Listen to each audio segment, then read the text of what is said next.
Sidelines with Rob Brown. Talk sporty to me.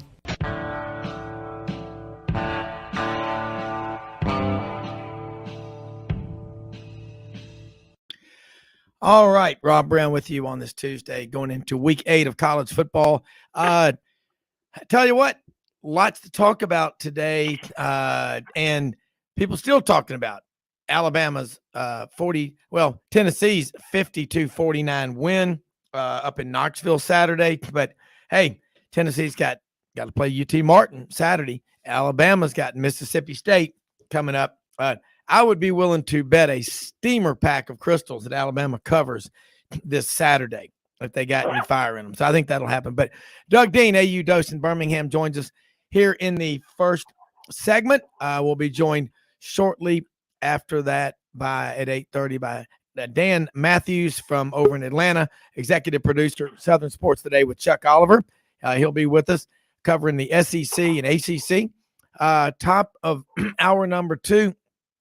I will be joined by John Hartley, John Hattler. It's going to be an interesting conversation with him, get a perspective. He is the play-by-play voice of UT Martin, knows Ohio Valley Conference, college football fan junkie. You can't get to that kind of position if you're not. And in the fourth segment, Rodney Orr Tider Insider joins us. Follow us on Twitter at Sidelines, SIDELINES _live. Give us a follow on Twitter. We'll follow you back, putting out more and more information, a lot of good information. We stick to sports. That's what we do. That's who we are every Monday through Saturday for 2 hours. If you missed the show, go to 680thefan.com, the podcast park over in Atlanta. And, of course, Kicks 96.3, Alexander City, Lake Martin. They're in central Alabama, and that is part of the Radio Alabama group.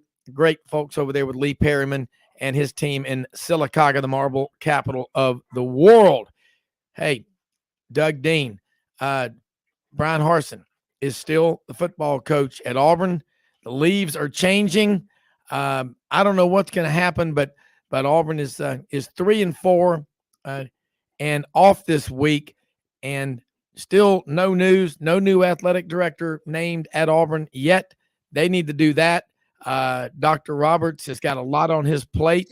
So I'm going to get you to make some sense out of this, Doug, with what is happening in Auburn. I will get to good morning, Rob, Jimmy, Audrey, before I get into that depressing talk, Rob, which I will happily do. Yeah, the Russian winter. I have to say to the vivacious and lovely Audrey, wipe that smile off your face. Yeah, he said, wipe that smile off your face, Audrey. Don't wipe that smile off your face. Okay, no. A 15-year wait for a lifelong ball fan is a pretty big deal. And, yeah. What was it, last spring and summer? One of the narratives that the three of us and other guests talked about was the question or concern is just the usual suspects making the playoff every year, which to Alabama, Georgia, and a couple others credit. That's their job. Yeah. They shouldn't apologize at all for that. But was it sapping some of the, the tension, the drama, the unknown, the unexpected out of that we so much love about college football? And, the Saturday night, it's not that Tennessee win was viewed as impossible or even unlikely because of the circumstances in that environment. But it still was, I think, for anyone not named an Alabama fan, and maybe even a few very high IQ Bama fans that are willing to look at the big picture, it was probably good for college football, SEC football Saturday. But I got to ask Audrey, Rob, and the best she could do was marry a duck hunter. Audrey, was that the prettiest wounded duck that you've seen as that ball sailed, 40 yards? It was the ugliest ball you'll imagine, unless you're a Tennessee ball fan sitting in that stadium. It was beautiful. I know it was. And, he won't get style points, but he will never pay for his dinner or drinks in Knoxville the rest of his life. No, that's what I said. He got the job done. That's all that mattered. That's right. But I also want to, because good Bama fans, many of whom are good friends of mine, don't deserve to listen to a damn Auburn fan break down this game. I will comment more on the, what perhaps it means to SEC, to this really exciting SEC championship run that still has four, mathematically, five, I don't think six, but five teams that aren't out of it, and three, Alabama, Tennessee, and Georgia, that will have a lot to say. That Georgia-Tennessee game shapes up massive. Although I do think tennis, not that you would plan it this way, but if the stars happen to fall or align that Tennessee lost a competitive close one to Georgia, and Alabama were able to knock off Georgia in the SEC, let's say in the SEC championship game, not to write off Ole Miss here, Yancey, but that might be the best path for Tennessee to get selected to the first 14 playoff that they would have been invited to. So a lot of intrigue, but I want to say to my Bama friends and really listeners at large, what makes a game like that so dramatic, so intense, and it certainly makes my top two or three most sensational games as a viewer, as a fan, to watch, and I'm putting it second only to the Kick Six game in 2013, and you can adjust for my orange and blue bias for that and rate them as you wish.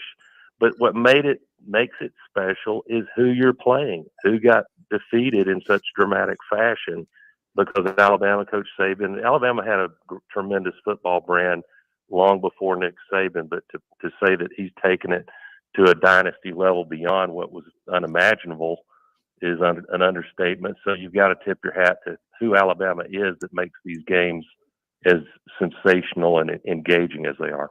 I don't think there's any doubt. I mean, the reason why, but I'll tell you one thing, when you get beat, you just got to get over it and don't whine. I can't stand that. I mean, you know what? I just, the referees. Well, I mean, that's ridiculous. I mean, I have seen my school get robbed, and it's just everybody has. Yeah, everybody does. And it's officiating, it's a giant, sandwich, and we all got to take a bite. That's all we can do. And I'm telling you, but the Alabama fans that I was around were not whining at all. And so they're smart football fans. They know football. They do. I mean, look, when you've got some guy that lives in the basement at his mother's house and he's 60 years old, I mean, and that's his entire life is wrapped up in that. He doesn't have a life. I mean, and just like when Coach Dye was asked, is Harvey Updike typical of all Alabama fans? And he said, no. He said he's typical of somebody with a miserable life. And you know what? The game was won on the field, and you always can go back and do a post-mortem and find missed calls here and there. And just, man, I've always just say, hey, congratulations, you won the game. You got 60 minutes to get the job done. Sure, it's going to come down to the end, an evenly matched game, but hey, Alabama, they hate losing. It doesn't happen much. And like Gary Harris said the other night when he called me, it's usually epic when they lose right now with Nick Saban.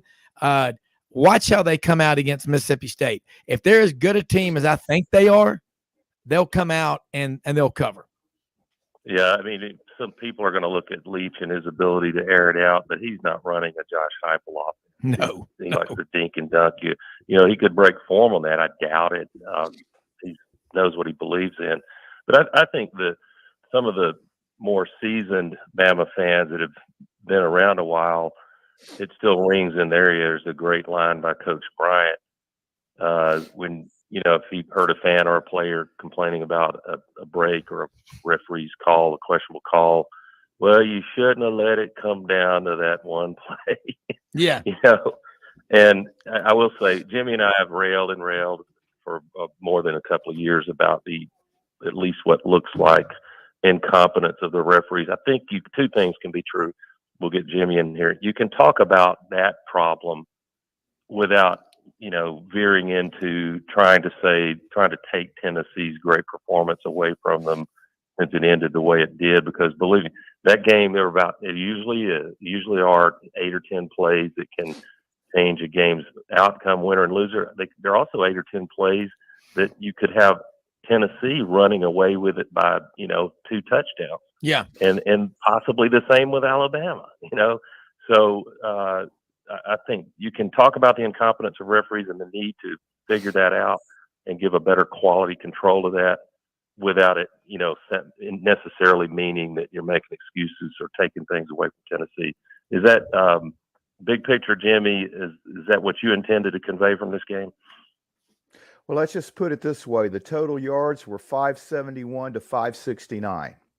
I mean, both defenses were pretty much helpless. And, That's right. and you had 4 players on the field that were at a totally different level from everybody else. And those 4 we all know were Hooker, Hyatt, Bryce Young, and Jahmyr Gibbs. They put on one of the most amazing performances on one field in a game of that stature that you will ever see. And when a game is that close and the 2 teams are so evenly matched, again, any one play, any factor, any bounce of the ball, like as Roman Harper, he's repeated one of my favorite terms, the football gods. I mean, on that final kick, a Reichert crushes the ball, but it started out a little far to the right, couldn't get it to hook enough, and he missed it by a foot. The Tennessee kicker takes a divot. I mean, you're going as soon as you hit it. There's no way that ball's going to make it. And then as the farther the ball travels, the closer it gets, hey, it's got a shot. And it clears the crossbar, a foot and a half. And with the football gods, I think you could probably say if Reichert would have kicked it, it would have hit the crossbar and come back. It was just one of those days where it was just meant for Tennessee to win it. I mean, how many people in the stadium with 21 seconds left when Reichert was lining up for that field goal thought Tennessee was going to win that game? I think you could probably count on the fingers on one hand, So, I mean, in college football, you have no idea what's going to happen each week with 18 to 22-year-old players. You just don't know. Here, beautifully put, Jimmy, as always. And it was one of those games where, and you make a case that you sold me on it being football gods, or if it were in Jordan-Hare, people like to call it Auburn Jesus or Cook Voodoo. I do think that at college, much more so than NFL, in college, those factors, the intangibles, the emotion, the anxiety that players feel in those big moments comes into play. And back to your point, you named 4 players in that game that absolutely all 4 deserve to win. Somebody's got to be the loser, but none of those deserve to lose. They may have had a few teammates that deserve to lose a close one. You hate to put it that way, but it was one of those games. I stopped at the end of the third quarter break, turned and looked to the people I was watching the game with, and I said, what is needed right now when we come back from TV break is Russell Crowe, Roman General Maximus Decimus Meridius, to walk out and draw a sword and say, "Are you not entertained?"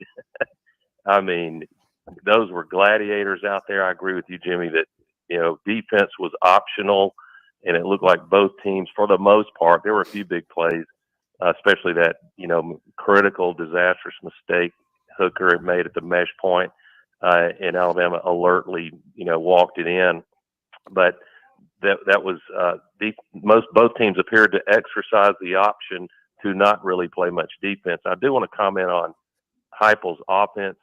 Rob, I think you would thank me later if you were to bring a guest on who has been around Heupel's evolution of this offense.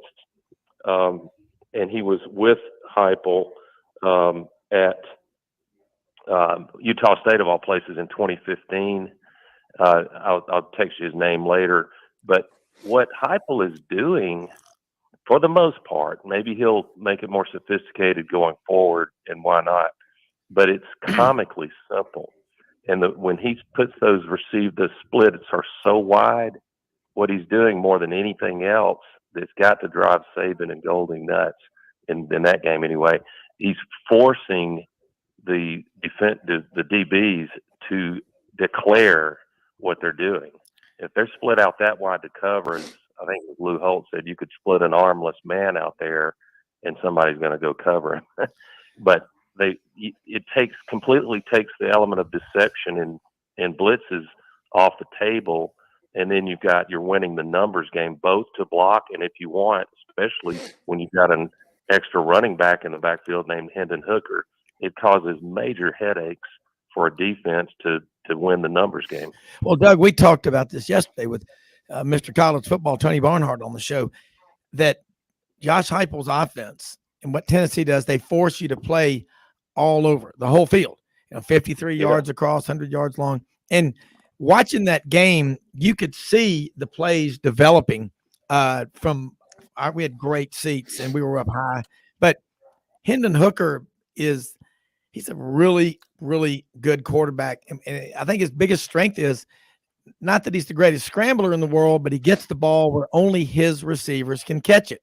And when you hear that kind of phrase used about a quarterback, Bryce does the same thing. Yeah. Well, Bryce Young was the best player on the field, as great as Hooker was. That's why he won the Heisman last year, but he's the best quarterback that Alabama, I believe, has ever had. And they've had some really good ones. They've had some, Tua, Mac Jones just recently, Jalen Hurts. And look, we're going to talk more about it right after this quick break.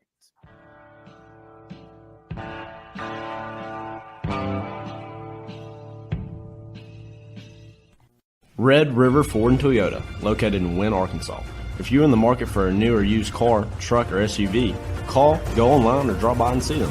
Located 45 minutes from Memphis, go off the 4-City exit on I-40 and go north about 15 minutes on Highway 1. Easy to work with and still believe in customer service.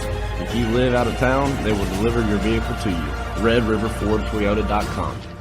Just see what they can do.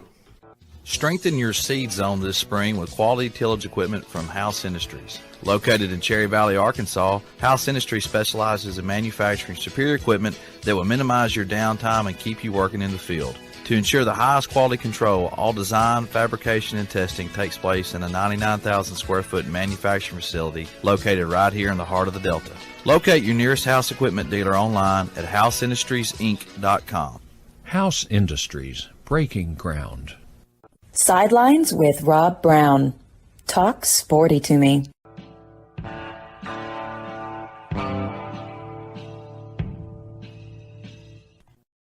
Rob Brown back with Doug Dean and Jimmy Hodge. Doug, let's look at Auburn. No game. I want to pivot to that. Yeah. I've got a moment. Yeah, no game. Really. Yeah, no game this week. And they did play Ole Miss. We know the history. No Auburn coach has ever survived losing to Ole Miss and Oxford. Brian Harsin's the fourth one to do it. And Auburn's last in recruiting. You wonder why Alabama and Georgia are so dominant in football. It's because Auburn's not really in the mix anymore in recruiting. Not with this staff. Yeah, well, just as college football, thanks for pivoting me to why I'm on the show in the first place. I'm trying to use a diversionary tactic, Rob, to reduce the minutes of pain and suffering talking about Auburn football and Brian Harsin. I try to be classy and let every coach's tenure run its course. That Harsin's making that tough on me when you get gashed for 400 yards on the ground at Ole Miss. But the only thing I would say, which may sound like excuse making, I don't mean it to be. I mean it to be complimentary of Lane Kiffin and what he's doing in Oxford.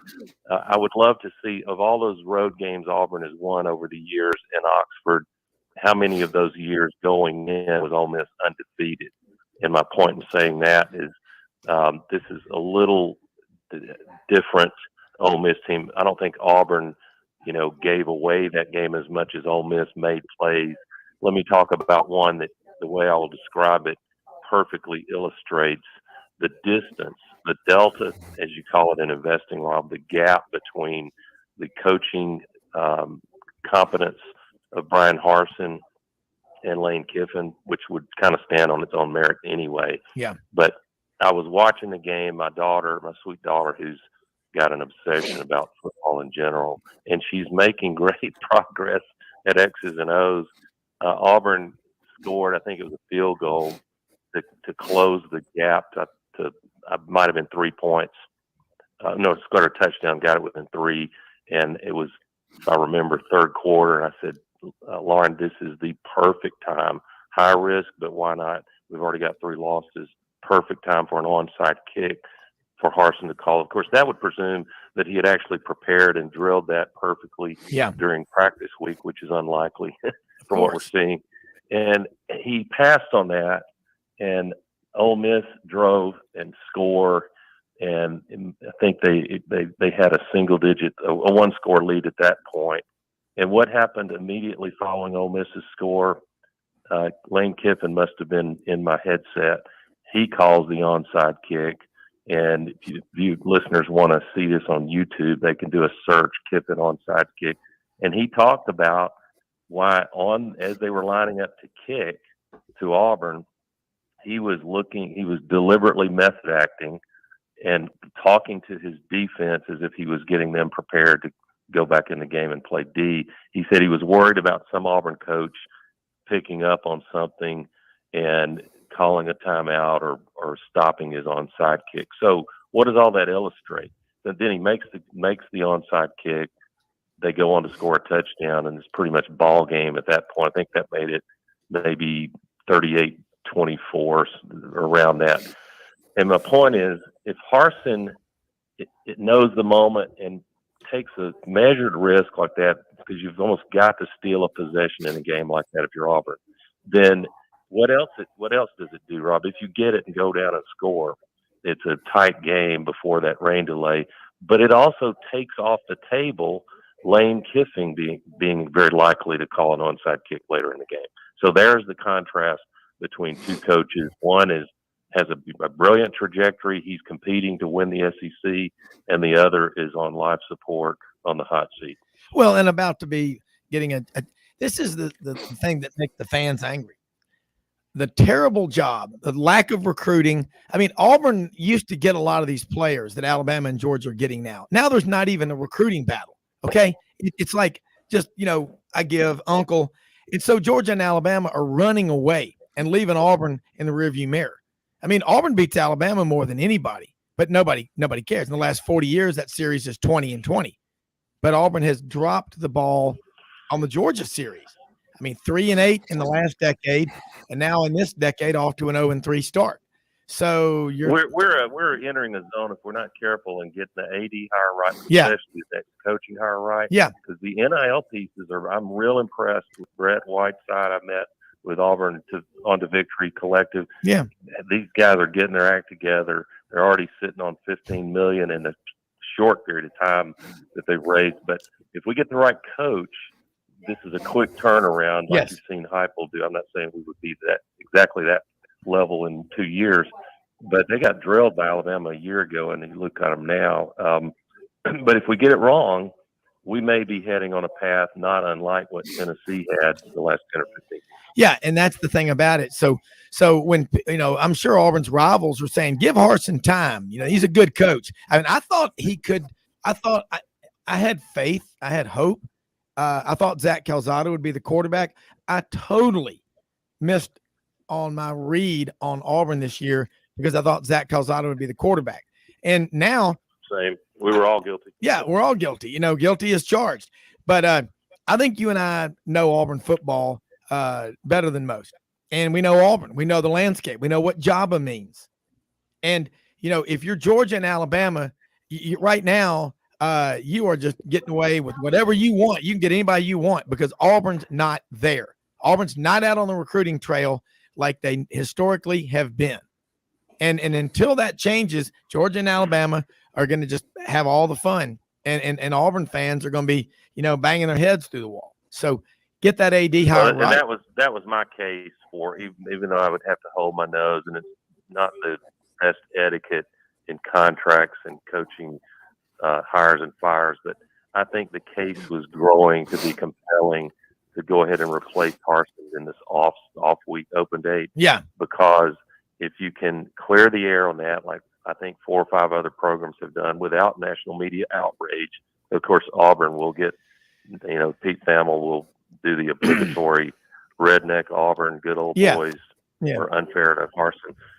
Because I think Harsin is Thamel's only source at Auburn right now. Yes. Which itself is very revealing. But you've got to be in position that recruits who are unwilling to commit, love Auburn, but unwilling to commit to this coaching staff, at least see change coming. And you might, before the December early signing date, which is 80% of kids, you might even have a new coach known who that is, and you can create a little buzz and at least salvage something out of that signing. Doug, you're talking about people like Pete Thamel. And a lot of the national narrative, when the outside world wants to find out about Auburn, is typically through the eyes of other people, not really Auburn people. So I'm going to give you. Don't even do their homework. Don't even do their homework. They're lazy. They're just the de facto, the default option. Okay, let's set the record straight. You put out so much great content in the AU Dose since 1951. Let's put this narrative to rest that Auburn goes through coaches like chewing gum. How many coaches? Let's go over the big 6. I'm talking the 6 schools in the last 70 years that have won national championships. Well, Ole Miss is one of those, but they're let's look at Florida, Tennessee, Alabama, LSU, Auburn, and Georgia. How many coaches? Let's go through those 6 head coaches in football. Each of those 6 schools have had. It debunks the myth, to your point. I wrote this, I borrowed it from someone on Twitter. It debunks the myth that Auburn runs through coaches like water. They just don't over 50 years. There are more cases that Auburn should have fired a coach sooner, like Barfield, than there are, we fire every 2 years. Yeah. Yeah. I mean, since 1951, what is it? LSU, Tennessee, have had 13 and 14. Alabama's had a bunch. Auburn is the next to the fewest. Auburn's had 8 head football coaches in the last 70 years, and Georgia's only had 7. Yeah, but I would say this: we're in an era now, whether the 3 of us like it or not, whether we think it's fair, or Gene Stallings likes to say, I'm going to honor my contract. And I expect he was a Southern gentleman. Oh, absolutely. Gentleman. I love it. Those days are gone now just because of all the money that's at stake and the arms race and perceptions in recruiting. Once it's not the first year, but certainly second or third year, if your head coach is showing signs of being Butch Jones at Tennessee or Gus Malzahn on his bad years where he's lost his way, then you have a fiduciary duty. Like your guest said, the entire city of Knoxville, in this case, Auburn, it affects the economy, it affects perceptions, it affects admissions, and it affects money, the cash cow that funds all of athletics. You cannot wait another season to make the change once you are confident it's not the guy. Yeah, I mean, you know when a guy can't coach, and you know when he can, and so, but it's just frustrating when you look at a year.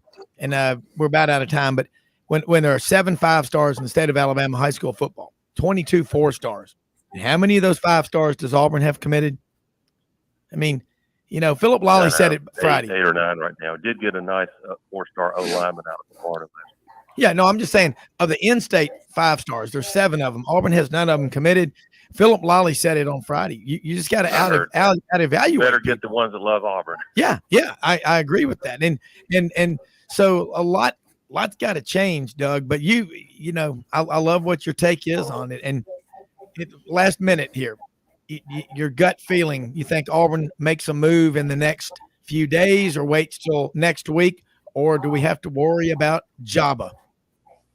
Well, you always have to worry about the doctrine of just Auburn being Auburn. But I do think the X factor to watch, and you won't hear about it, it's hard to get intel.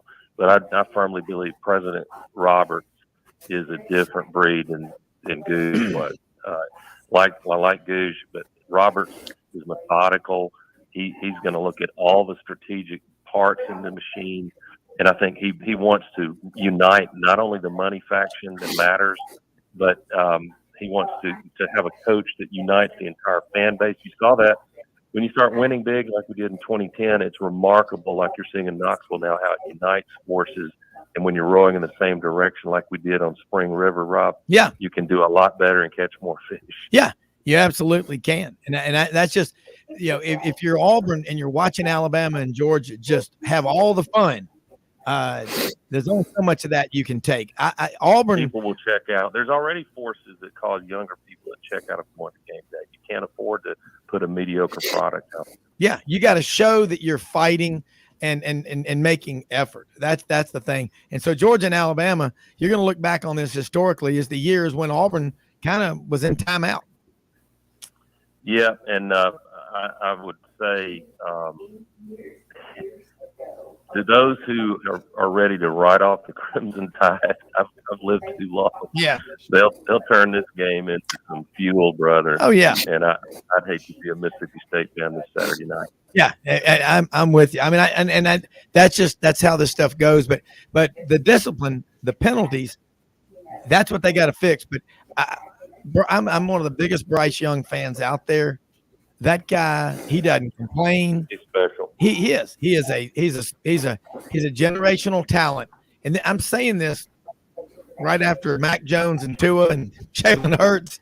I mean, that's a lot of talent, man. Doug, we'll get you back on later in the week. Lots to talk about. Hopefully some news coming out of Auburn, but it may be next week. How are y'all finding anything to talk about, Robbie? just a little bit. But anyway, we'll get you back on during the week. Thanks for having us. All right, thank you. See you, man. Mildred sends her best. Jimmy, talk about voodoo and craziness and all. Mike Leach, Mississippi State, they're coming in. They're going to be coming into Starkville. There's no, and I like what Doug said. They throw the little short passes, 3-5 yard. They love to do that to you. It's like a de facto running game. Dan Mathews is going to be on here with us in just a minute over in Atlanta. But I got to ask you, who is to this point in the season, what the coaching staff that's doing the best job of developing what they've got? Well, I think you've got to go with Tennessee. It's just kind of a repeat of last year in that, they really surprised everybody. And I think a big part of that, and we've talked about it on multiple occasions, it appears this coaching staff has been able from day one to connect with this roster, with the players, and they play with a lot of enthusiasm, energy. You can tell they're having fun playing the game, and you can just see it. Yeah, you can. And Dan Mathews is joining us right now on the audio line here from over in Atlanta, executive producer, Southern Sports Today with Chuck Oliver. Dan, there's been a lot of talk about that Tennessee-Alabama game, and now there's a lot of talk about the Tennessee-Georgia game coming up November 5th, but Tennessee's got to play Kentucky October 29th up in Neyland Stadium. Before that, as well as they have to play Saturday against UT Martin. But let's get your takeaways from this past weekend of college football and where you think we're going in the SEC. The last part of that broke up. I'm sorry, Rob. Yeah, I'm just saying, let's get your takeaways on the SEC up to this point in the season and where you think we're going. We've got a big one coming up November 5th between the hedges, but several big games got to be played before then. Yeah, I mean, it's, at least last weekend was probably the most exciting that we've seen so far. And even this weekend without, a real marquee matchup outside of LSU and Ole Miss, it's still going to be a pretty decent slate of games. I think it's going to be interesting to see how Alabama bounces back from last week. The thing that really cracks me up with Alabama fans is I continue to hear people bemoan and complain about Bill O'Brien, where I say he scored 49 points. Your defense gave up 52. Like, why didn't the other guy get in the blame? I don't really understand this. You want to talk about how Bill O'Brien's not very creative and all these other types of things, then fine. Yeah, I'm willing to listen to that. But as far as everything else went last weekend. I mean, it's going to be, how is Alabama able to respond? Are they able to respond? I think is going to be a question with them. With Georgia as well, the offense has come on these last couple of weeks. That's encouraging. Can they really be able to put up some serious points against Tennessee? I think I saw the early line for that one, 10.5. And then, of course, Tennessee themselves. I mean, they've been incredibly impressive so far to this point. I think that, it's going to be a real test for them next week against Georgia. But with the offense they got, they can pretty much score against anybody in the country.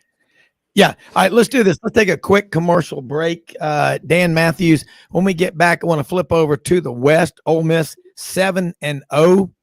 A&M out there wandering around like Arkansas. Where are they going to head? Right after this.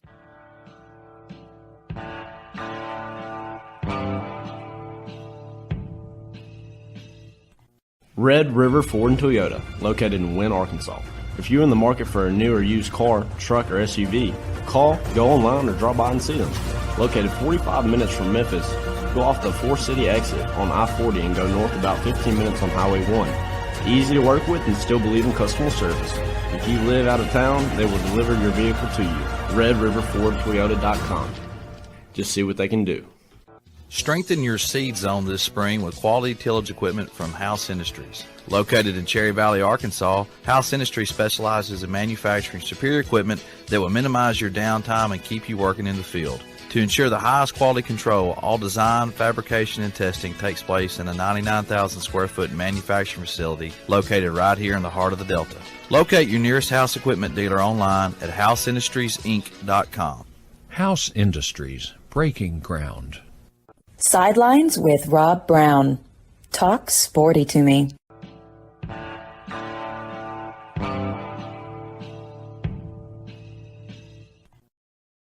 Talking about the East, we did that before the break. Let's go over to the West and get your thoughts on. I don't know what you can really take away from Ole Miss rushing 450 yards on Auburn. I don't know what you can say about Auburn other than that it's a mess. They got issues, but how strong is Ole Miss? Because they got to go down the 2:30 game in Baton Rouge. Frank Duffy was talking about it with me. Just it's not going to be dark, and it might later in the game it'll get close to being dark, but still a day game. And Ole Miss, this is a big rivalry, the Magnolia Bowl. Yeah, I think for Ole Miss, the question is going to be how well can they throw it. We know how well they can run it. Just don't know how well they can necessarily throw it because they haven't had to. I do think that from that perspective, it is a little bit of a bad matchup for them because I think that LSU is pretty good against the run. But the problem is for LSU, I think in this one is they don't start fast. And, I think that that's a concern if you're Brian Kelly. They got a little bit better last week, but still, you had the early, muff punt by Jack Besh. You had, you were trailing after the end of the the first quarter. And then you started to turn it on and you played your best football in the second and third quarter. That's good. I think if it is, not a 2-score deficit or anything like that, and they're not making more, mistakes on special teams and they are able to actually run their offense pretty effectively, then yeah, I do like LSU in this game. But I think if Lane is able to get the running game going, because people talk about the hurry up offense all the time. The most dangerous hurry-up offense, and we saw it years ago with your Auburn Tigers, is when you have a very effective running attack. Yep. Because the clock keeps running, you can't sub in, and, it tires people down pretty quickly. And Lane has been able to use that pretty effectively this year with Judkins and with Evans. I think the other concern as well, if you're Ole Miss, is how well does Jackson Dart hang on to the football and not turn it over with interceptions? Because we've seen him be pretty reckless with the football at times this year. And I think if that's the case, then you're probably talking about a good day for LSU. So I think it's going to be a close one. I think that's the reason for the 1.5 point, line there for LSU. But also too, usually kind of my rubric for betting home favorites is if it's above 3, I'll take them. If it's less than 3, then I think the bettors in Vegas is trying to tell me to go elsewhere with my money. So, I think that's kind of leading it to be a toss-up in this game. But, it's also, too, I think it's the overall who's the second best in the SEC West right now. Because I was prepared to say it was Mississippi State. I said it was Mississippi State. Yeah. And then they did what they did last week. I, for a time, was ready to say it was Arkansas. And then they lost 3 straight. So, I think that this is a huge one for both of these teams. Number one, Ole Miss, if they win, they're very much in the running for the SEC West. As a matter of fact, if they win, they're in the lead for the SEC West. Yeah. And a chance to go play in the SEC championship game. That's huge. If LSU wins, I think that all of a sudden going 9-3 in Brian Kelly's first year is a very real attainable goal. Yeah. What did Auburn do to make you or to expose any weaknesses? Think that Ole Miss has struggles? Because up until that game, Auburn ran the ball for, I believe, 300 yards. Now, Ole Miss ran it for almost 450, 300-yard rusher. But Ole Miss looks to me like they can be – you can run on them. LSU is a pretty physical team.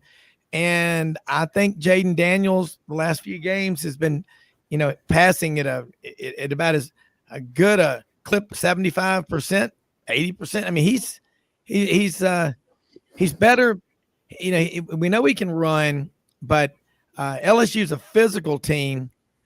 One thing about Ole Miss, though, if they go into Baton Rouge and jump on top early, will they? You referenced it a minute ago. Will they suffocate you with that running game? So that the 1.5 means basically the odds makers think this is a draw, a jump ball. And I think it's going to come down because of that to turnovers. Who's the most physical? Who forces the most turnovers in this game? Yeah, I think so too. And the problem is with LSU is they haven't necessarily turned the football over offensively. It's been the issues on special teams. That's usually a team that is disorganized. And, you saw it with Georgia Tech and all the block punts they had because they had a disorganized coach and they had just confusion across the board. LSU, it seems like they've kind of shored some of those things up. I'd be very shocked and surprised if Jack Besh is still going to be in the return game just because, once those get in the guy's head, you can't get that out. You got to be able to find somebody else. So I think more than anything, Brian Kelly right now is just trying to say, hey, just get somebody back there that can catch a damn kick. That's all I care. Yeah. If we're taking fair catches the entire time, but just catch the damn ball. That's all I care about on that because that's twice now that once it cost you a game.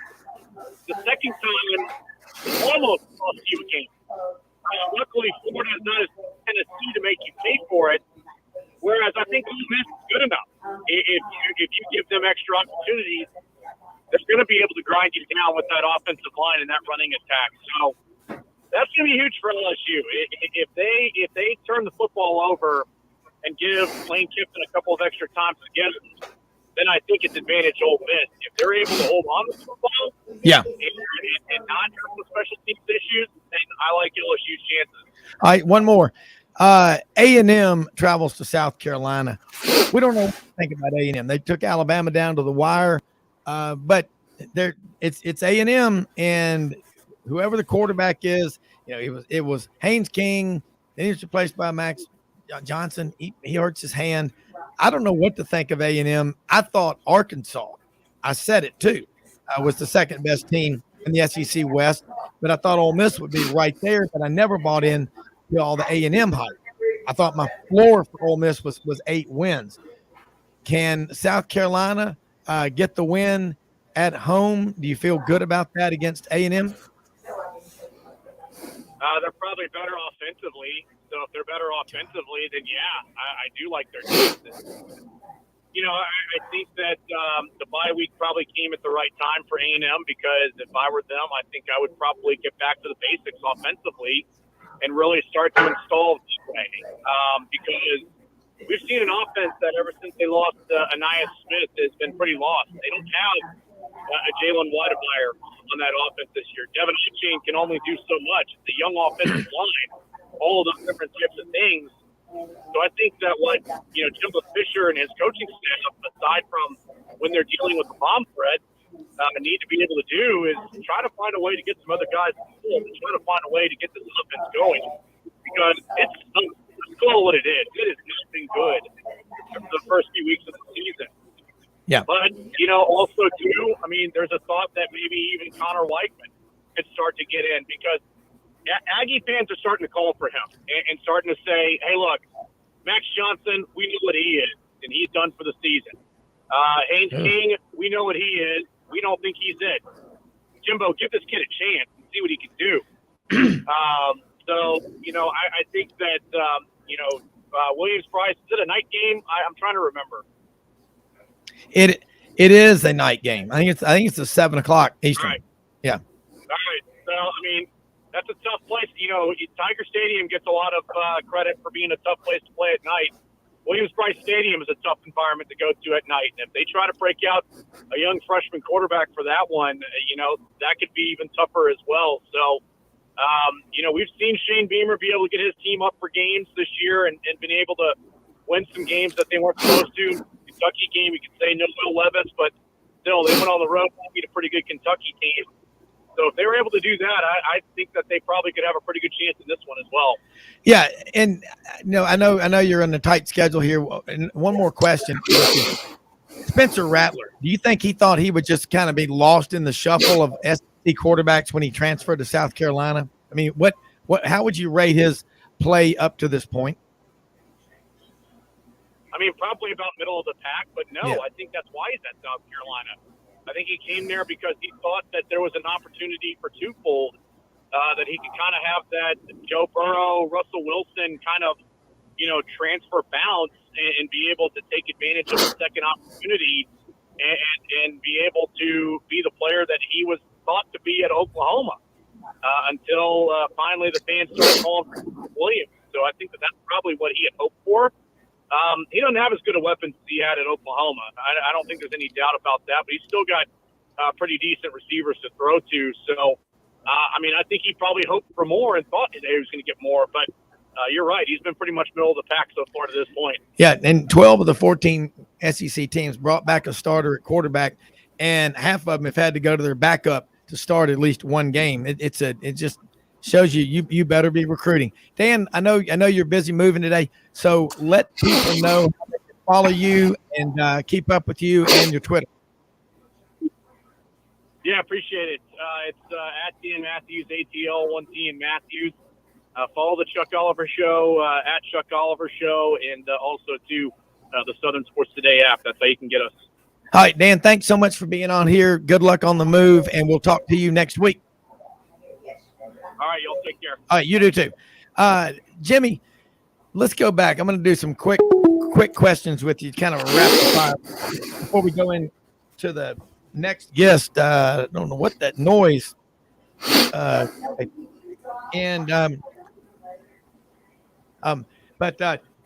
Spencer Rattler, he was, a Heisman front runner last year, and I just think that he's over here at he's over at South Carolina now. Where is he? And do you think? I mean, the way he's playing, I know he's at South Carolina, a much tougher competition. Where does he go from here? I'm just saying he was a rock star, signing autographs and memorabilia show for $150 an autograph, and look at him now. Well, he's in a position. He's just trying to do the best he can. When he was at Oklahoma, I mean, he had CeeDee Lamb and Hollywood Brown, and they were just running wide open in Big 12 secondary. So, he was piling up big numbers. And, when they played a good team, or if they were in a really big game like Texas, even then he struggled because he was benched 2 years in a row in the Red River Shootout. So, he looks for a change of scenery at South Carolina, and Shane Beamer was associate head coach under Lincoln Riley at Oklahoma. So he was up close and personal with Rattler every day, and he felt strongly that, he could really develop him to, his true potential. But at South Carolina, the reality is that they don't have skill position players that are as good as what they had at Oklahoma, and they're going up against superior athletes in the SEC. So it's about like what I expected. The one positive is that he looks like he's matured on the field, and he's keeping his composure a lot better when things aren't going as well. And that can also be an important a growing mechanism for a young quarterback from a psychological standpoint. So that if he keeps trying to get better every day, then if he hits an NFL roster, then he has kind of a realistic idea of what he's facing. He just has to try to get better every day. But, it's about like what I expected, but I really think he needs to come back for another year. Absolutely. Because Beamer's doing a nice job on the recruiting trail.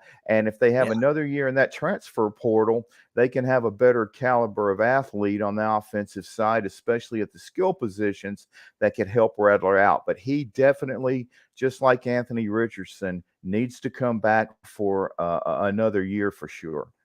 Well, I think Shane Beamer's going to have success at South Carolina long term. He's been around. I mean, your father is a legend, Frank Beamer, 29 years at Virginia Tech, but he's been on Steve Spurrier's staff. He's been on staffs at Oklahoma with successful coaches like Lincoln Riley. He has been around and learned from some of the best coaches anywhere. And his story is not unlike a lot of the other sons of college football coaches, but I think his players will work for him. I mean, they can like you is one thing, but he pushes them hard, and they really seem to want to please him, and that's just so critically important. And you know what? It's not like Spencer Rattler was a problem. It's just in the Texas game, 2 straight years, he had to be pulled out. And I don't know. He's one of the more likable coaches around. I think recruiting, you're right.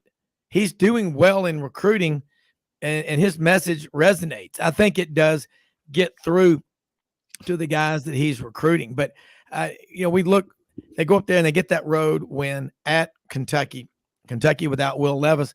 But again, you have to go with what you've got to go with. And this, you got to be prepared to go 2 or 3 deep at every position. And you look at Kentucky. How many people can name the backups? How many people can name the backup players on any team in the SEC? With the transfer portal, it is such a confusing route that we're on. Most people don't know, and the football magazines come out, and they've got to come out and constantly be updating in what goes on in the portal. But again, I really do think that stuff will settle down. But you look at a program like Tennessee, I think one of the most intriguing storylines with the success of Josh Heupel in year 2 is 44 players gone via the portal, medical red shirts, or let out of their national letters of intent.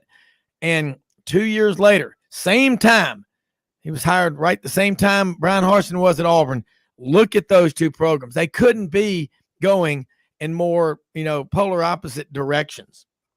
And Josh Heupel, the only difference is Josh Heupel wears the big guy shirts on the sidelines, and Brian Harsin looks like he works out.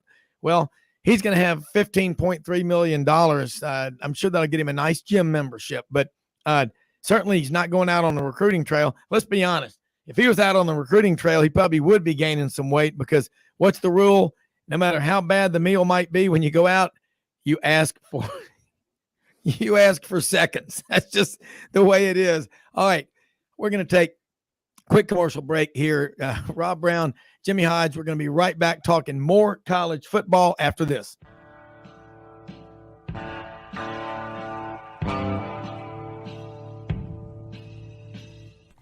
Red River Ford and Toyota, located in Wynne, Arkansas. If you're in the market for a new or used car, truck, or SUV, call, go online, or drop by and see them. Located 45 minutes from Memphis, go off the 4-city exit on I-40 and go north about 15 minutes on Highway 1. Easy to work with and still believe in customer service. If you live out of town, they will deliver your vehicle to you. RedRiverFordToyota.com. Just see what they can do. Strengthen your seed zone this spring with quality tillage equipment from House Industries. Located in Cherry Valley, Arkansas, House Industries specializes in manufacturing superior equipment that will minimize your downtime and keep you working in the field. To ensure the highest quality control, all design, fabrication, and testing takes place in a 99,000 square foot manufacturing facility located right here in the heart of the Delta. Locate your nearest House equipment dealer online at houseindustriesinc.com. House Industries, breaking ground. Sidelines with Rob Brown. Talk sporty to me.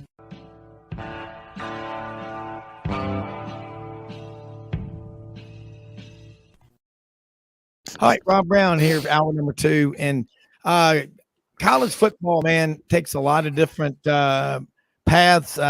And right now we're going to be joined by John Hattler, play-by-play voice, UT Martin. The Skyhawks used to be called the Racers, the Blue Racers. I think that is a snake. I tell you what, it is the fastest snake I've ever seen in my life. And I've seen a lot of them, but my son one time was riding a mountain bike up on the Spring River and almost went over the bluff, would have gone down about 150, kind of rolling down, and a Blue Racer ran in front of him on his bike. But UT Martin actually plays Tennessee this Saturday over in Knoxville Neyland Stadium.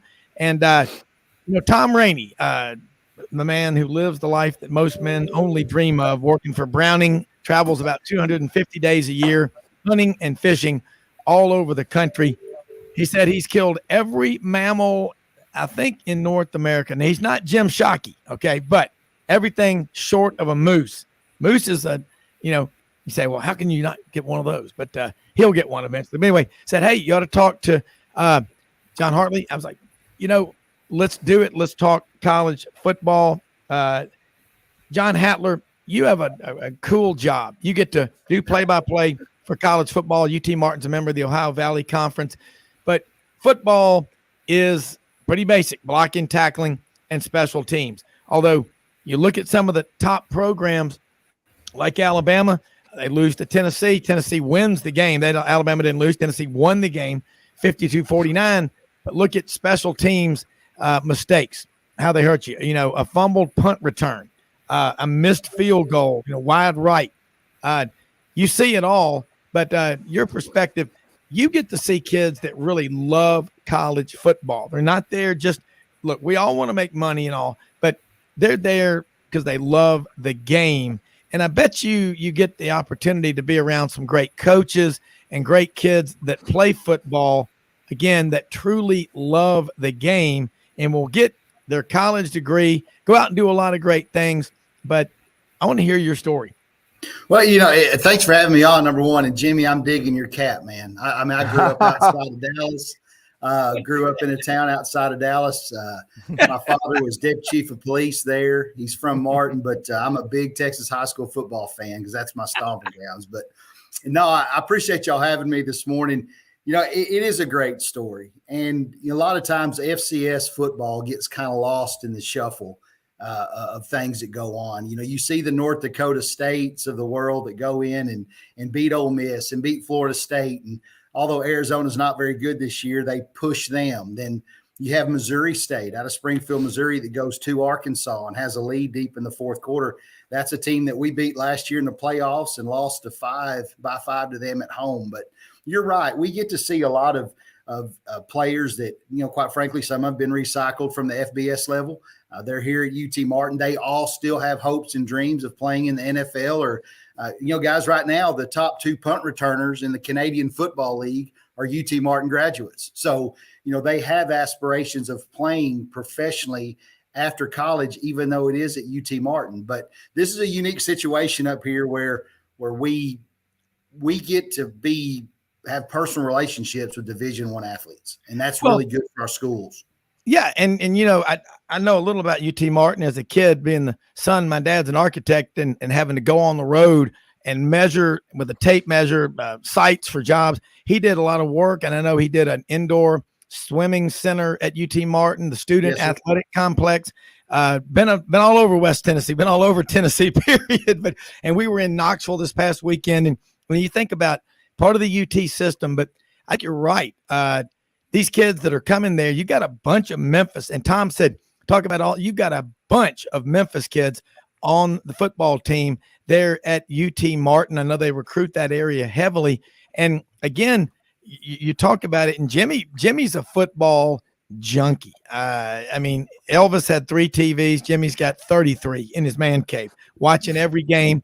Lived out in Texas, in San Antonio for a while and all over. But I'm an Auburn grad, just so you'll know that. Interest of full disclosure, I get really frustrated, as my dad says. Some of these guys got $1 million worth of ability and $1.98 worth of brain. You get frustrated when you see talented athletes who just don't give, and they just don't give a damn a lot of times. And that's unfortunate. You get to see guys, and I'm sure you got them there, but again, it's fun. We have Matt Dean on, our friend from Rhodes College, been there 31 years.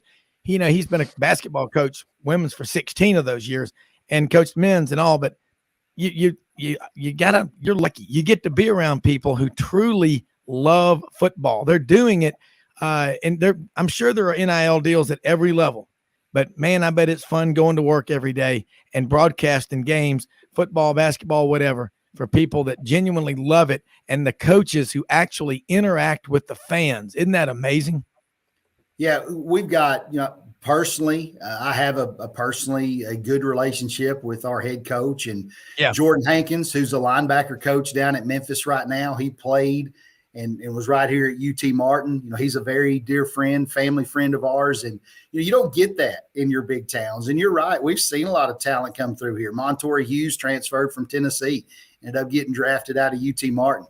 Yabi Anoma, who was at Alabama, 2018, the number 5 recruit in the entire nation, landed at UTM last year. He's playing every third down for Michigan right now. Sean Schamberger, the defensive back from Tennessee, ended up here a couple of years ago. And we do, you're right. We've got 13 kids from Memphis on this roster, 13 of them, and they're impact players. Remember Rodney Williams II from Germantown High School. Came to UT Martin, had an excellent career. He's now on the practice squad with the Pittsburgh Steelers. So we're getting to reach out, and like you said, they love the game. They get better here. It's fun. It's a fun time to be in Martin, and it has been since Jason Simpson showed up here 17 years ago. Yeah, and talk about Jason's got a son. I think his name is Ty. Pretty good. He's pretty good. Yeah, he's not bad. He plays for Jimmy's Alabama. Yeah, he was a great player in high school. He's a guy that I truly believe with what I have a lot more inside scoop than I do, but I truly believe that if anything, if things go like they should, we may see Ty as a starting quarterback at Alabama next year. He's going to have a tough competition with Milroe in the spring, but Ty is someone that grew up here, and I'm kind of in the minority with folks. I think he might have had a higher upside in baseball. He was a straight up 5-tool baseball player. Jason's family's a great family. His wife, Julie, and daughter, Emma, and son, Graham, are just fantastic individuals that they've embedded themselves in this community. And around here, it's not Roll Tide, it's Roll Tie. We got a huge group of Tennessee fans up here, and they're all excited about what the future holds for Ty Simpson.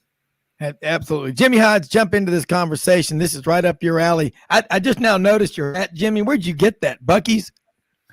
No. It was just back during my days associating with so many Texas high school football programs, and during the Texas High School Football Coaches School, which has 15,000 coaches there on the last 3 days of July every year.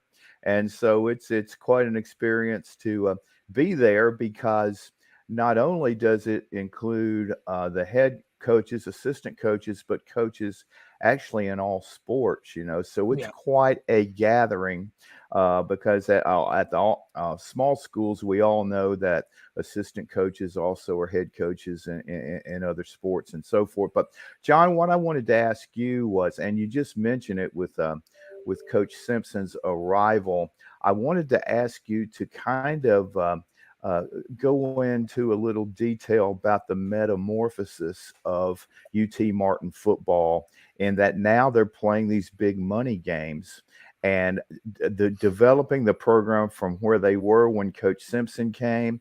Was this a decision by the administration to make a real commitment to football and just try to develop slowly, get better year after year after year? And when you look at schools all over the place like Georgia State, Kennesaw State, look at the success of Coastal Carolina. I mean, Western Kentucky's development going from the OVC now to the Sun Belt. How did UT Martin pull off such a successful transition? That's a really good question, and I'll try. It's kind of a long answer, but I'll try and make it as brief as possible. In 1992-93 academic year, UT Martin made the jump from Division II to Division I. Football in particular, there'd never been a sustained success here. There just hadn't. We had the 1967 Tangerine Bowl champion, which was kind of the precursor to Division II. There were 4 regional sites, and UT Martin won that game in 67. 1988, we won the Gulf South Conference, which had a really good team, had 3 kids off of that team actually end up in the NFL. Probably the most notable was Emmanuel McNeil, who went to the Jets. But that 92-93 season, when we transitioned to Division I, and I'll just be blunt, and I'm not going to say anything I don't say to people here, we did not fund the athletic department like we should have. We went from a D2 to a D1 and didn't put the financial resources behind the athletic department at UT Martin that needed to happen, coupled with the fact that for years and years, UT Martin was kind of treated like the Methodist church, where you send the preacher to the last big church there to get his retirement. That's exactly what was happening with UT Martin with our chancellors and our athletic directors until Phil Dane came along, and he was a guy that could make $1 into 3. And he really put an investment into our facilities. And he made that effort in 2006. Right before then, we upgraded our facilities with football to the Bob Carroll building, who was a longtime coach here, head coach on that 67 team, still alive and an avid golfer to this day.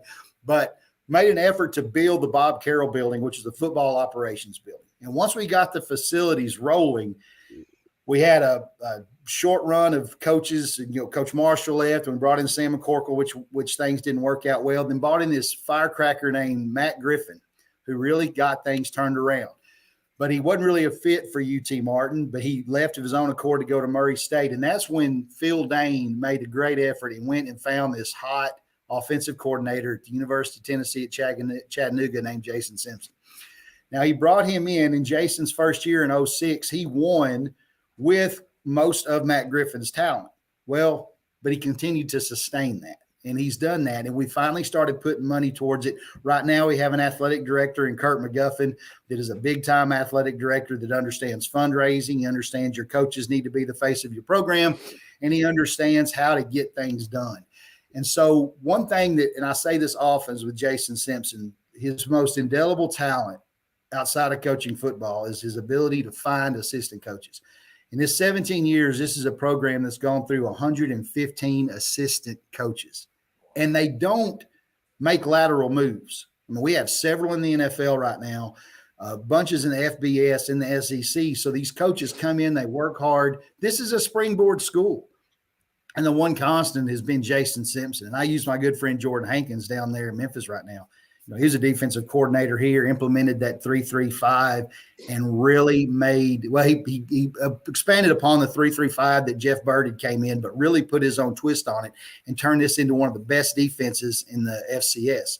And now Chris Polizzi's here doing the same. So the financial resources, Jimmy, quite frankly, that's where we are now. We finally have the financial resources behind not just football, but all of our sports. And that's why UT Martin, both academically, and socially, are all trending up. Well, just like we said, you got to get the right people in there. And Jason Simpson, 17 years in one place. I mean, you build a culture, 115 different assistants. They're not making lateral moves. You think about what Irk Russell did when he came back to Georgia Southern in 1981 and, kick-started that program that had been dormant for years, He won 3 or 4 national championships. And then Tim Stowers, the last two-way player at Auburn out of Montgomery, goes there. He wins a national championship. You get the right people just about anywhere. It can be done. And UT Martin's part of that Tennessee system. So you get the money in there. Yeah, that's huge. And I'm just thinking about population. In Tennessee, there's a lot of people there. You've got the Ohio Valley. There are a lot of people in that area. It's like 13 kids from Memphis. That would be an attractive job. Like you say, it's a springboard school, and you're better off having some really good guy, kind of like what Dean Smith would do. He'd tell these guys to come for, a couple of years, 2 or 3 years. Michael Jordan, he had to push him out of the nest. But that right there is so attractive, and you've got a bird's eye seat to all of this. Well, and one of the cool things too, now bear with me and understand that all things are relative, okay? But in the last 12 football playing seasons in the state of Tennessee, for all 10 Division I, both FBS and FCS, UT Martin has the second highest winning percentage of any Division I school in the state over the last 12 years. And again, it's relative. We're not playing Vanderbilt, but still, this is a program that is winning games, and we're doing it with Tennessee kids. Yeah. I mean, you take a look at this roster right now with Dresser Wynn, a quarterback from Dresden right here in Weakley County. He's 1,800 yards, 11 touchdowns, 2 picks. He probably should have obliterated the record book at UT Martin, but he had a shoulder injury and ankle injury that took him out of being a starter. John Ford from Overton High School in Nashville, one of the best linebackers. Buck Buchanan watch list is one of the top defensive players in the FCS. And just Christian Dow down there at Memphis right now came out of Christian Brothers. And this is a guy that in nose tackles got 15 tackles. He's got tackle for loss. He's got 5 quarterback hurries.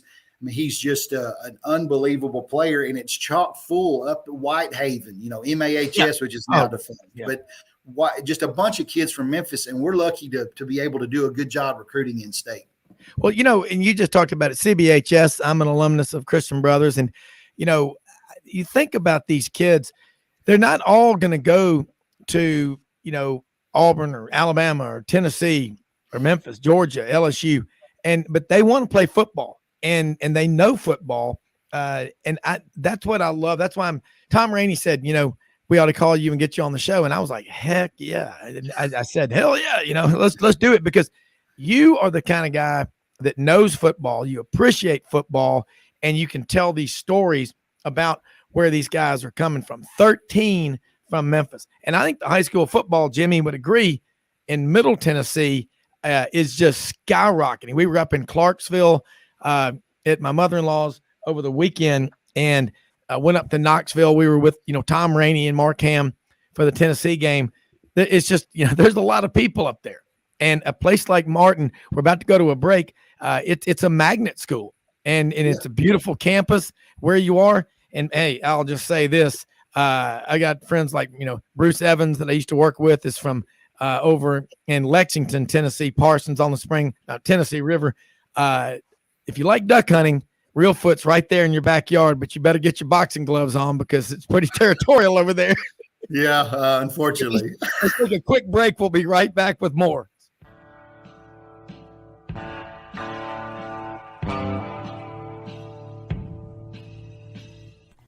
Red River Ford and Toyota, located in Wynne, Arkansas.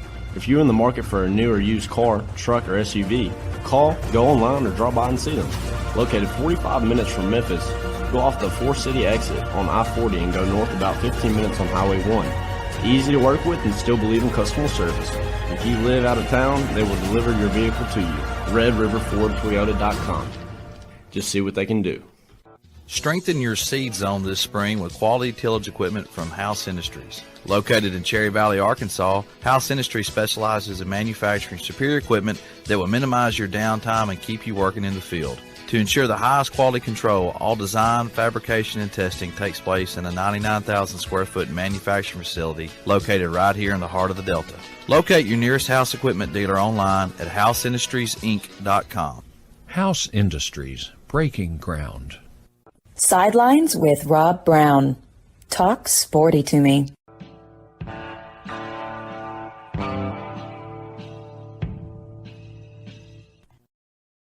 Brown back with John Hattler, the radio voice of the UT Martin Skyhawks up in Martin, Tennessee, on here with us right now, along with Jimmy Hodge over in Knoxville. We're broadcasting live from Red River Ford Toyota in Wynne, Arkansas, open Monday through Saturday, 9 a.m. to 6 p.m.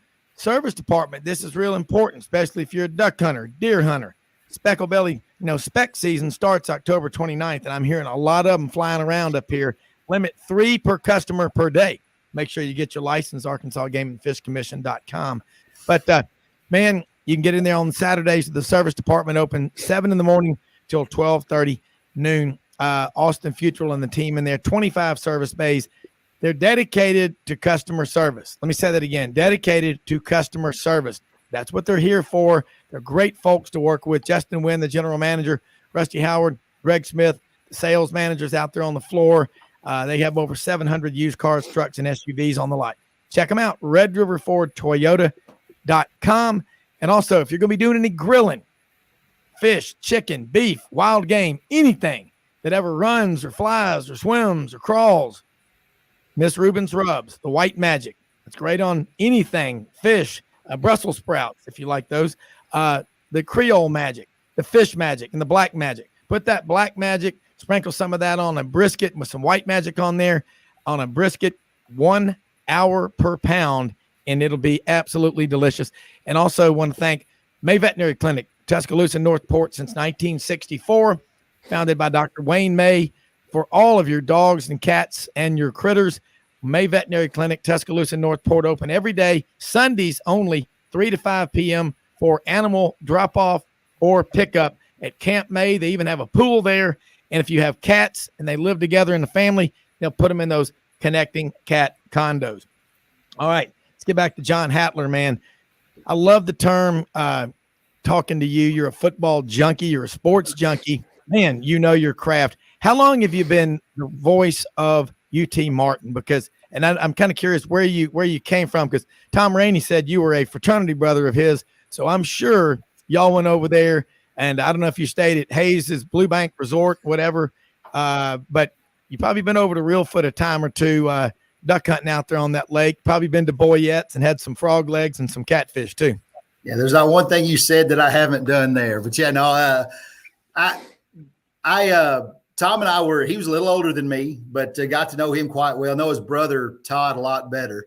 Yeah. And enjoy being around those guys. But yeah, this is a duck hunting, deer hunting kind of world. And Jimmy, I'm heading to Stamford, Texas, first weekend in December to do a little goose and sandhill crane hunting myself. So yeah, we love it up here. It's a good place to be.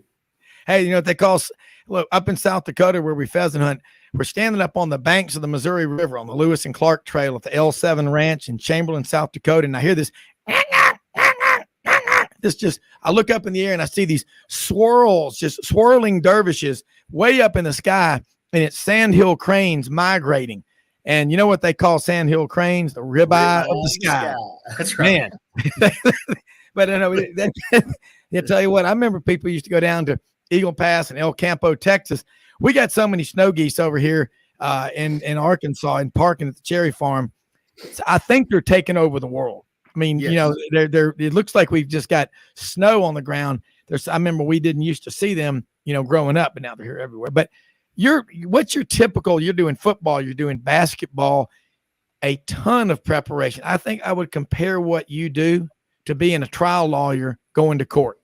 Yeah, and the bad thing is it's not my full-time gig. I'm a banker by trade, but to answer your kind of question, I started in sporting goods sales for 16 years with a company called Ken 10 Sports out of Martin, Tennessee. And so I was running the roads all over South Central Tennessee, Western Kentucky. Our store got down to North Mississippi, Southern Illinois.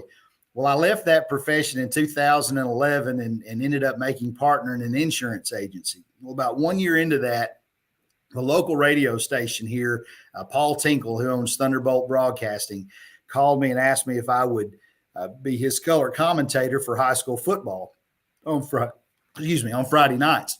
So I started doing that, and I did that for about 6 years. And of course, still had good relationships with high school coaches all over West Tennessee and portions of Western Kentucky.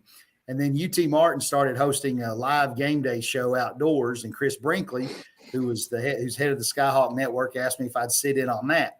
And after about 2 years of doing that, I kind of moved into the booth and did color for a couple of years. And then with some transitions going on with our athletic department right now, and Kurt McGuffin had just said, hey, can you do play-by-play? I said, sure. I said, just, whatever I'll do to help this university that I love so much. And so I've been the play-by-play voice for football for this is my second season.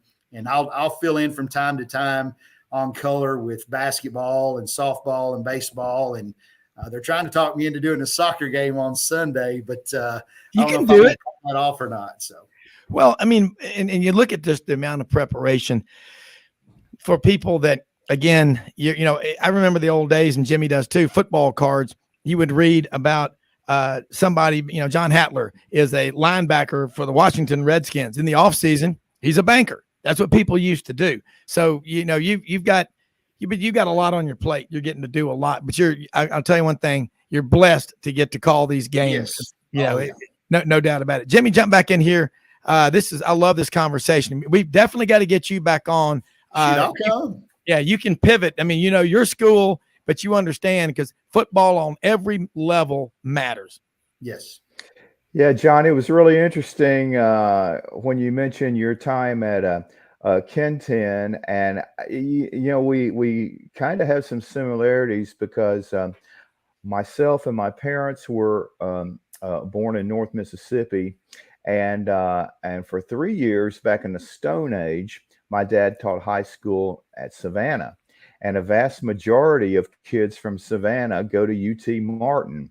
So to just learn of their success in football has really been kind of interesting to me. But at the same time, you don't know this, but I was the 4 original guys that was involved with from scratch, basically in the mid-90s, resurrecting Adidas team sales department from scratch. We had 4 guys covered the whole country, and it just so happened that the guy who covered Tennessee and Kentucky is one of my best friends since high school. He had a family issue or something. I was coming to Knoxville for a week off vacation, that type thing. So I showed the product line once at Ken 10. Okay. But that was in the days where we were really just getting started back again from scratch. It's laughable now when you see the Adidas stuff everywhere, but it was an interesting time there. And so I remember going to Ken 10, and back in those days, the team dealers, those road reps, man, they were the key because they had the relationships with all the high school coaches, and they did. And if they were the ADs, they had control over what was bought. And a lot of people don't know at the Division I level, the key relationship you have to have in that business is with the equipment manager, because he is basically the de facto financial guy, the buyer for the football program. As soon as the season's over at the American Football Coaches Association, all those equipment managers are ready, and they're ready to buy. They want to get it out of the way. So it was just great hearing, some of your background, because it's kind of similar to me. Yeah, it was a great job. I mean, I loved it. Of course, you probably saw Larry Carter, and he was the guy started that in 1980, and then Jerry Lacey, who passed away a couple of years ago, and Jim Scott really got that off the ground. And we turned into a pretty big dealer, and we covered a vast territory ended up being, when I left in 2011, there were 5 full-time road guys, and we were beating the bushes pretty hard. Mm-hmm. But it was a great sport. Of course, BSN Sports, that is based out of Dallas. Oh, yeah. Now they bought Ken 10 in 2012 or 13. So it's been, but it was a great job. I'm like you, a lot of meaningful relationships that I still carry to this day because of that job. Yeah. And you look at now, so many games are on TV, college football, basketball, baseball, you name it. The thing I love about the great radio play-by-play, the color analysts, the sideline reporters, is you have to be an artist on the fly. And you think about how hard that is. And we have Lauren Smith on, 1972, he's hired by the University of Georgia to be the sideline reporter with a guy named Munson. And, you know, he would always go, let's go down to the sidelines. And what do you got there, Lauren? What do you got? Quickly, Lauren, quickly. Well, there, just a tough time out here for Georgia today. And that's enough. 81 seconds, dogs. Hunker down. One more stop. We got this one. And then, you know, you think about that. You've got a broadcast team. Did y'all all know each other before you got together? Or did you just like meet kind of a cold introduction and you just figured it out? I've been Tom and Todd Rainey will both tell you this. I tend to be a social butterfly, if you can't tell. And so Chris Brinkley, I've known Chris pretty much since I moved up here. And Paul Tinkle and my aunt went to high school together at Westview High School. So there was kind of some familiarity with all the people that brought me into the broadcast world. Yeah.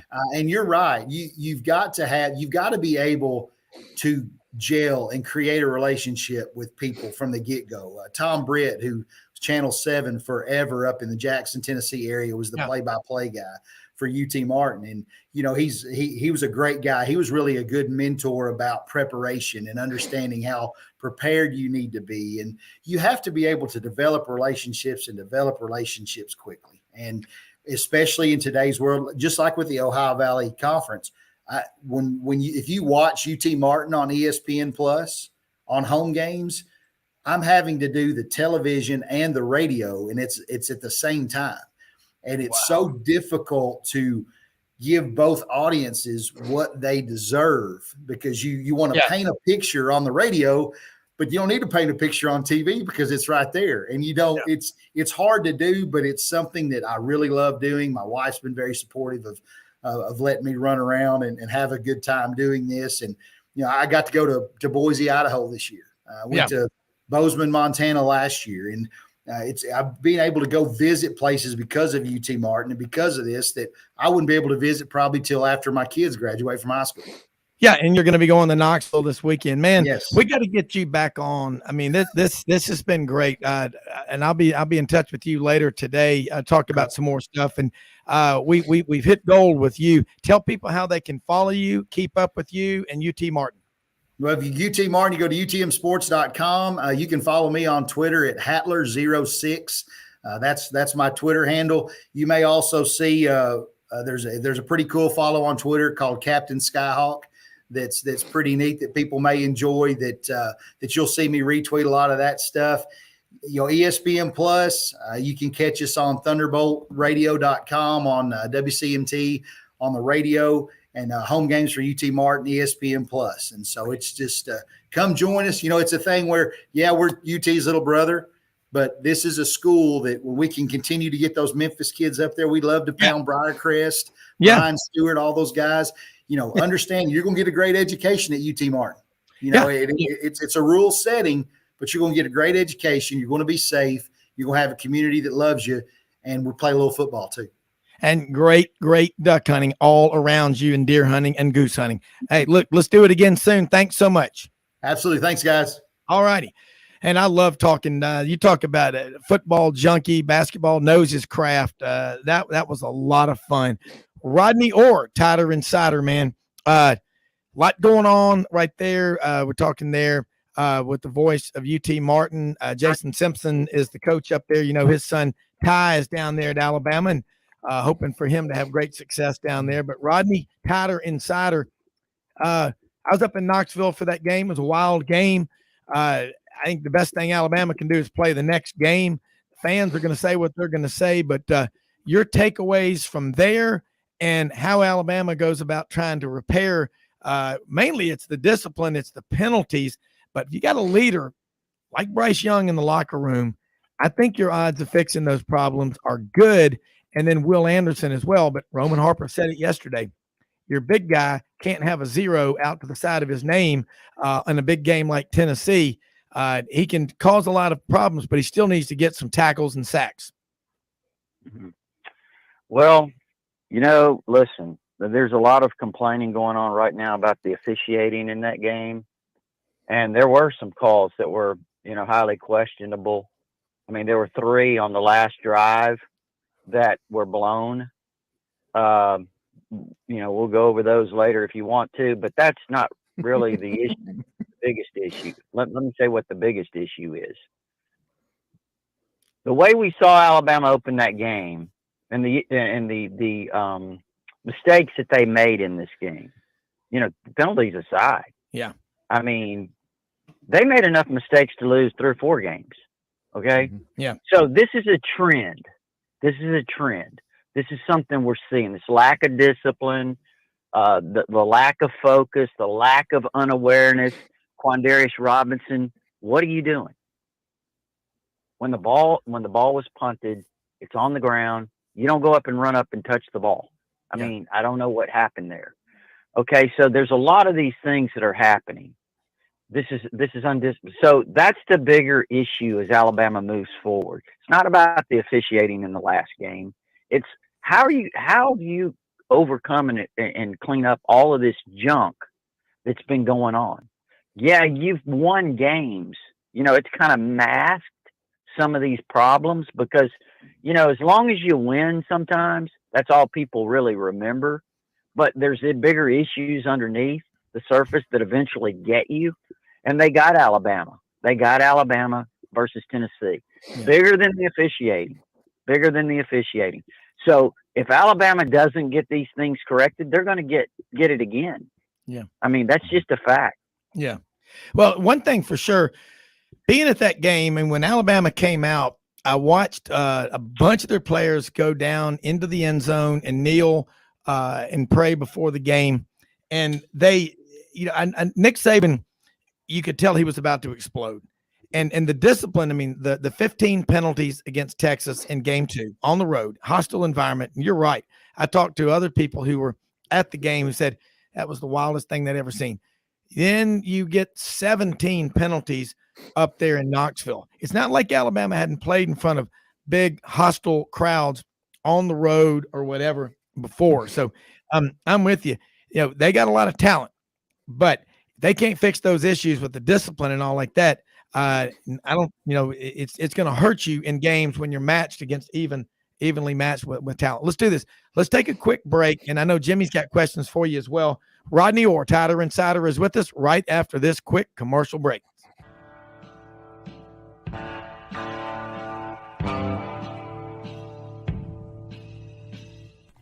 Red River Ford and Toyota, located in Wynne, Arkansas.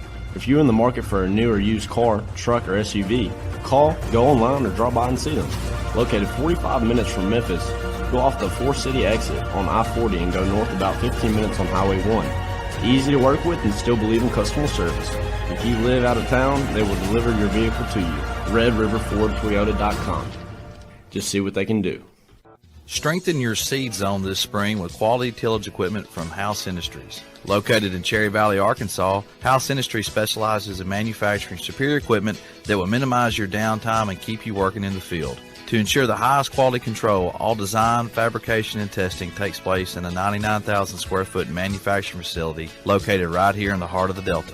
Locate your nearest House equipment dealer online at houseindustriesinc.com.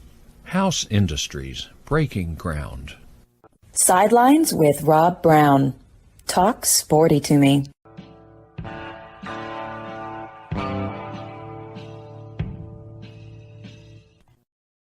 Hey, Rob Brown back with Jimmy Hodge in Knoxville, Rodney Orr Tider Insider in Tuscaloosa, and we're broadcasting live from Red River Ford Toyota in Wynne, Arkansas.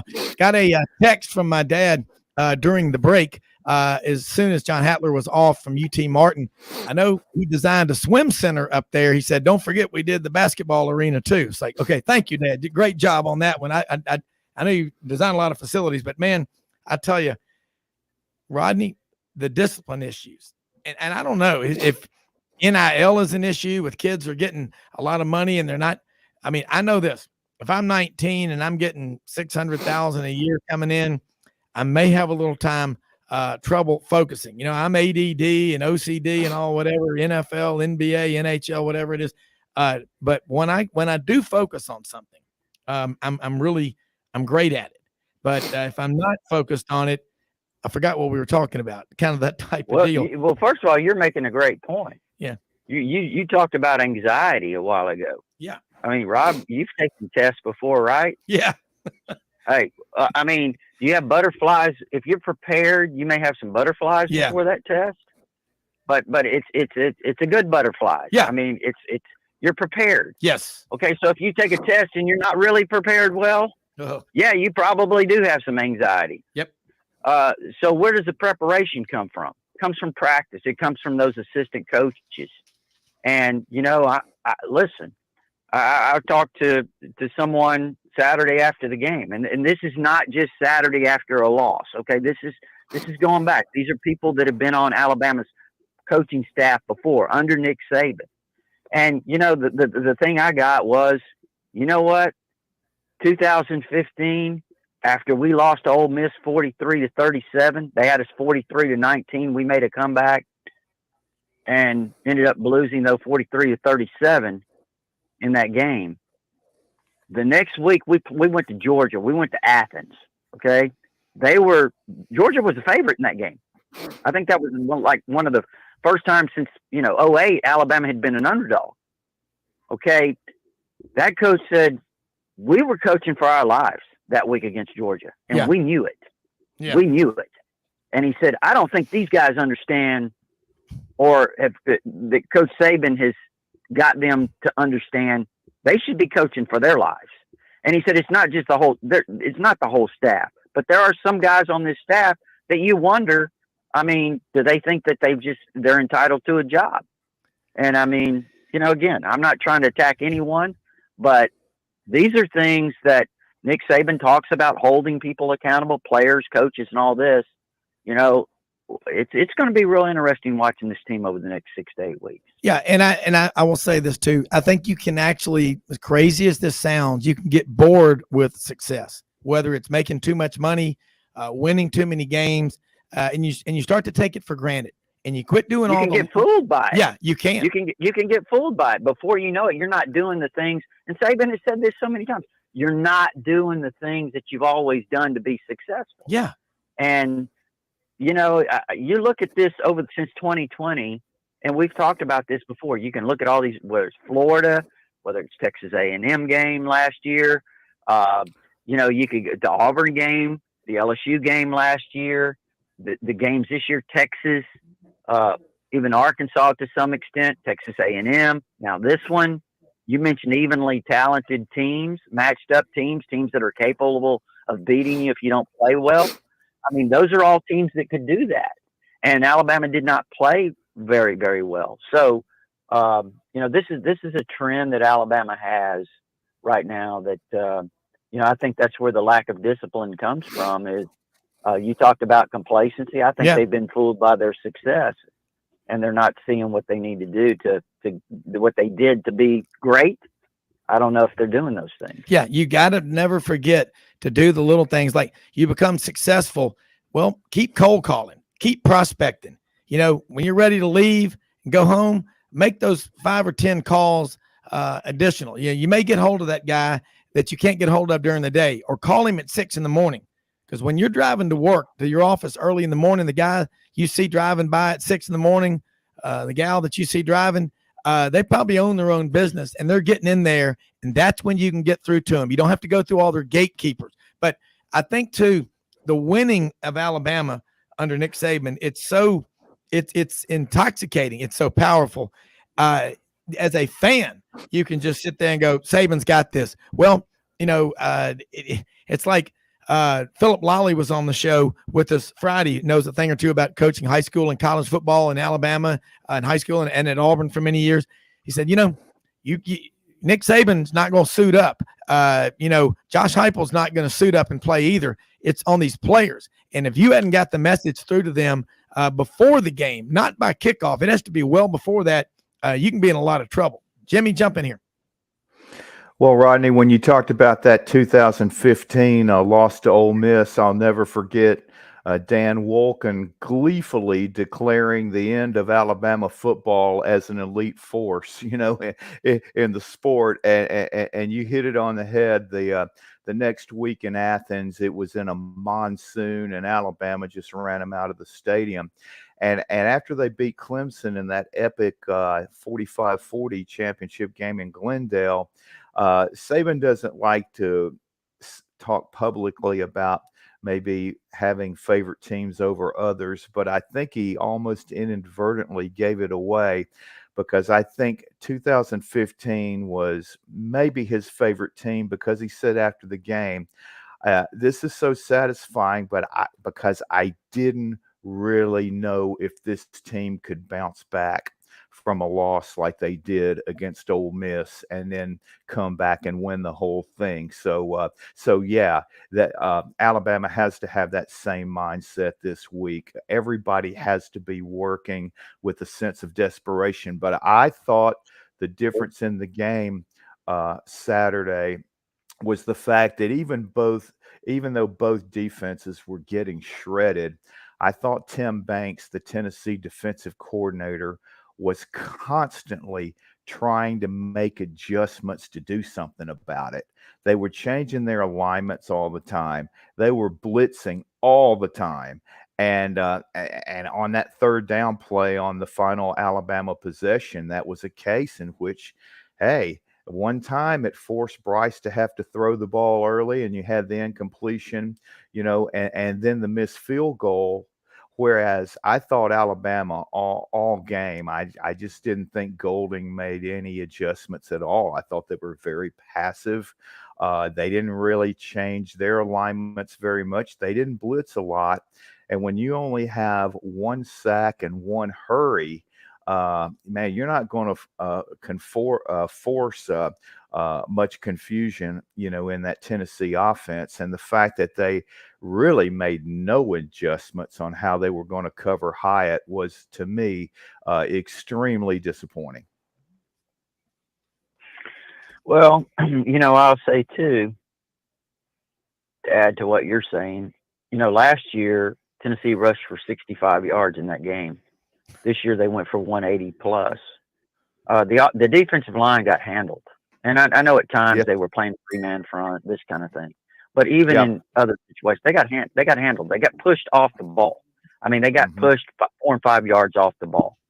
And I know that there's a couple of former NFL defensive line coaches that have watched this defensive line quite a bit. And they said last year, everybody was talking about how Alabama's injured receivers were the key to that game, and that was a huge key. But he said one of the most overlooked things was Alabama was doing well in the game.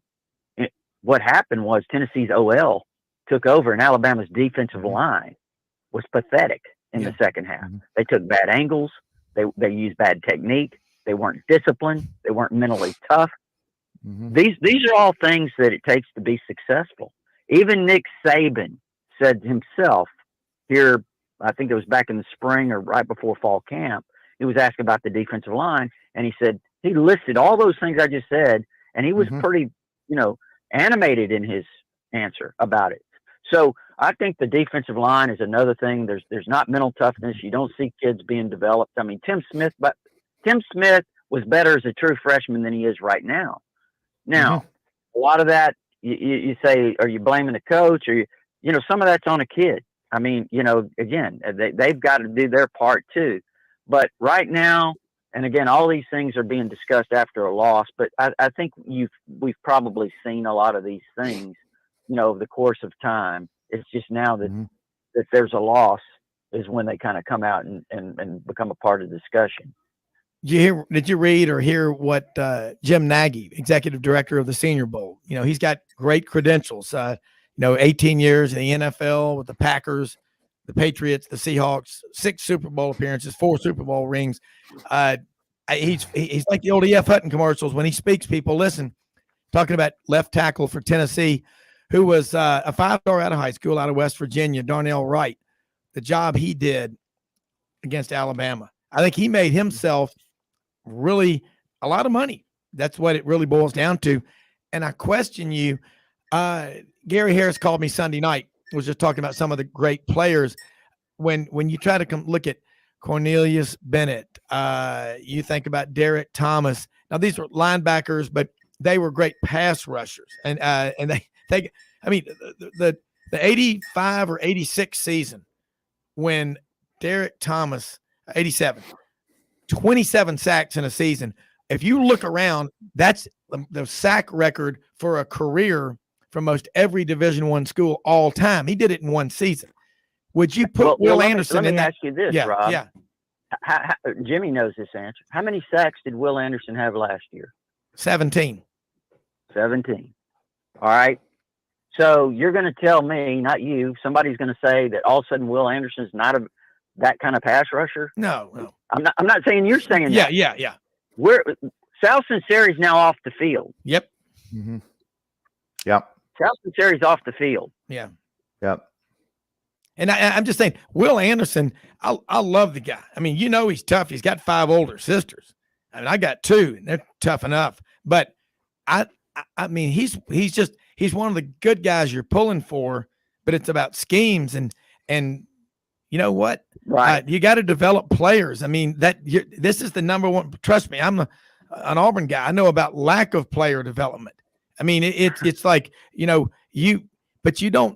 just don't think about that, Jimmy and Rodney, with Alabama, because you've got Wolfgang Puck and Gordon Ramsay in the kitchen. I mean, and you kidding me? Now that was a TV dinner the other day in terms of the pass rush. Yeah. Yeah. Well, It's more about the way they were used in the scheme. And I know they slid, Will inside sometimes. Will lost a lot of weight. He dropped down from about 245, 243 down to 228 for this season because he wanted to be quicker. And, I don't know if that had how much impact that's had, but, again, it just looked like by design, Jimmy probably understood it better than I do. But because I'm watching the ball. Mm-hmm. I mean, during the game, you notice some things, but I'm trying to watch the game and from that perspective. But it did look to me that Alabama was, and I think Jimmy even said this, passive, in their approach, the way they defended Tennessee in this game. And so was it Will Anderson or was it, what was the reasoning that really Alabama played the way they did, and why were they so passive defensively? Well, Rodney, the final 2 plays, they only rushed 3 guys, and the DBs on both of those plays, but especially the last one, they were so slowly reacting to the ball after it was in the air. And the 2 times I saw Saban openly exasperated was, of course, Robinson's attempt to pick up the punt where everybody else had run away from it, but on the final play where again that ball was in the air forever, and there's just no way that ball shouldn't have been caught under any circumstances. And at that point, you could read his lips. He was he knew that we're in big trouble there. Well, Jimmy, they'd have been better just to pass interfere the guy. Yeah, absolutely. It would have been. About a 52-yard field goal attempt versus a 40-yard attempt. And that thing would have never made it from 52. Phil Necro's knuckleball would not have gone through the uprights. Hey, Rodney, the way the football gods were on that one, though, had Riker kicked it, it would have hit the crossbar and come back. Yeah, he took a divot on that kick, Rodney. And when it first left his foot, there's no way it's making it. And it just kept carrying. And, that's just the way it goes. It's football. Yeah, that's right. Rodney, look, we got a couple of minutes left. And let people know how they can follow you and what you're going to be talking about. I know you had your show last night, WVUA TV 23 at 6:30, and how they can follow you. Well, it's TiderInsider.com. It's only $48 a year, and you can get instant access with your credit card, or if you prefer, there is an address there to send a check if y'all are premium information. But also, right now, it's our all sports forum. It's our community of Alabama fans. It's really, really rolling. A lot of discussion there, a lot of discussion like we've had right here. Yeah. That we've had. This goes on all day and most of the night, on TiderInsider.com. I'm involved in it, obviously, exchanging, posts and messages and information and whatever. We've got an incredible community of Alabama fans there. And I mean, knowledgeable. Yeah. This isn't a bunch of people posting GIFs on the internet, pictures of silly things. Yeah. This is a lot of exchange there on TiderInsider.com. No, I mean, look, football, you and Gary together, it's flat and scruggs good. I mean, that's what I love about it. But hey, we're here every Monday through Saturday, 2 hours, 6 days a week, 680thefan.com podcast park in Atlanta, Kicks 96.3, Alexander City, Lake Martin, Radio Alabama group of stations with Lee Perryman, and of course, www.sidelines.live. Go out and help somebody with the expectation of getting nothing in return. Don't give to get, as my good friend, fraternity brother Jay Evers from Dadeville, Alabama, always says, just give out of the goodness of your heart. Most often we see the face of Christ unleashed among us. Every day, write down the good things you do for people without anything in return. Just remember that. Hey, we are going to be back tomorrow, though. Got another great show lined up. Was texting with my friend, Coach Tim Horton out at the United States Air Force Academy. I like what he calls it, the underground football complex there, the submarine. But he's going to be on with us next week.